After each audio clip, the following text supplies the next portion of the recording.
হযরত নূহ আলাইহিস সালাম জনপদবাসীকে দাওয়াত দিতে শুরু করলেন। কয় বছর? 950 বছর। কত বছর? 950 বছর। দিনেও দাওয়াত দিলেন, রাতেও দাওয়াত দিলেন, সকালেও দাওয়াত দিলেন, বিকালেও দাওয়াত। কিন্তু তারা কি করলেন? ফি আযানিহিম মিনাস সাওয়াইকি হাযারাল মাউত। যখন তাদেরকে দাওয়াত দিতেন তখন তারা কানের মধ্যে আঙ্গুল দিয়ে দিতেন যেন এই কানের মধ্যে তাদের দাওয়াত না পৌঁছে। যখন তাদেরকে দাওয়াত দিতেন, তাওহীদের কথা বলতেন, তারা কি করতেন? ফি আযানিহিম, তারা কানের মধ্যে আঙ্গুল ঢুকাইয়া দিতেন এই তাওহীদের কথা যেন এই কানের মধ্যে প্রবেশ না করে।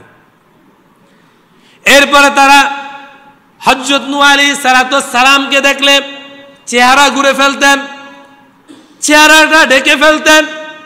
আমাদের সাথেও যদি পরিচিত একজনের যদি দেখা হয়, দেখার পরে তিনি যদি কথা না বলে অন্যদিকে তাকায়া ফিরে চলে যায়, আমাদের কষ্ট হয় কি হয় না?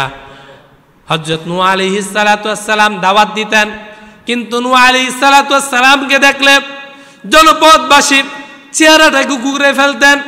আল্লাহ তাআলার কাছে হযরত নূহ আলাইহিস সালাম বললেন, আল্লাহ, এই জাতি আর হেদায়েতে আসবে না, এখন তুমি এই জাতিদেরকে ধ্বংস করে দাও। যদি তাদেরকে ধ্বংস না করো তাহলে তাদের পরবর্তী প্রজন্ম আগামী প্রজন্মকে নষ্ট করে দিবে। এই প্রজন্ম আগামী প্রজন্মকে কি করে দিবে? নষ্ট করে দিবে। আল্লাহ এদের মিনাল কাফিরিনা দাইয়ারা, এই কাফেরদের বাড়িঘর যা আছে এগুলো রাইখো না। এই জন্য ইত্তাকু ফিরাসাতুল মুমিনিন ফায়ানজুরু বিনুরিল্লাহ, মুত্তাকিনদের নজরকে ভয় করো, কারণ তাদের সাথে বেয়াদবি করো না। কারণ সাধারণ মানুষ দেখে দুই চোখ দ্বারা, আর মুত্তাকিন যারা তারা দেখে আল্লাহর নূর দ্বারা। বলি সুবহানাল্লাহ। এই জন্য আগামী প্রজন্ম যারা রয়েছে তারা যখন ময় মুরব্বীদের সামনে যাবে চক্ষু নিম্নগামী করবে, এরপরে সম্মানজনকভাবে কথা বলবে। কারণ যদি তাদের বদদুয়া একবার জীবনে লেগে যায় তাহলে জীবন ধ্বংস। আছে না নাই? হযরত নূহ আলাইহিস সালাম আল্লাহ তাআলার কাছে দোয়া করলেন, মালিক এদের বংশ দুনিয়ার মধ্যে রেখো না, তাহলে এরা পরবর্তী বংশদেরকে ডিস্টার্ব করবে, কালিমা পড়ার জন্য তাদেরকে দিবে না। হযরত নূহ আলাইহিস সালামের দোয়া আল্লাহ কবুল করলেন। আল্লাহ তাআলা বললেন, নূহ রে কিস্তি বানাও। কিস্তি নৌকা, নৌকা চিনেননি? নৌকা বানাও। হযরত নূহ আলাইহিস সালাম নৌকা বানালেন। নৌকা বানানোর পর আল্লাহ তাআলা প্লাবন দিলেন। 40 দিন এই প্লাবনটা হচ্ছে, বৃষ্টি হচ্ছে, নিচ থেকে ফুলকি উঠছে, পানি উঠছে, এমন উঠতে উঠতে সারা দুনিয়া পানির নিচে ডেবে গেছে। মানুষগুলো হাবুডুবু খেয়ে মারা যাচ্ছে। 40 দিন পরে যুদি বাজাইতা পাহাড়ের মধ্যে এই নৌকাটা যখন নোঙ্গল করলেন, নৌকা গিয়ে যখন স্থির হলেন, আল্লাহ তাআলা পানিটাকে আকাশে উঠাইয়া নিলেন, জমিনের মধ্যে ডাবাইয়া দিলেন। এখন আর জমিনের মধ্যে পানি নাই।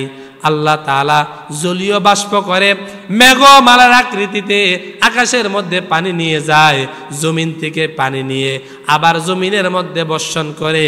এই ক্ষমতা আল্লাহর আছে না নাই?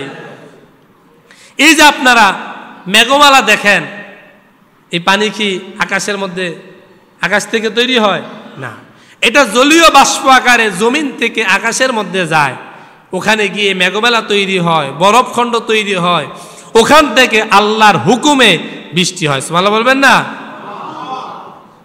মদিনায় যাইতেই আপনার 31 নাম্বার গেটের পাশ দিয়ে দেখবেন একটা মসজিদ আছে, মসজিদে গামামা। নাম কি?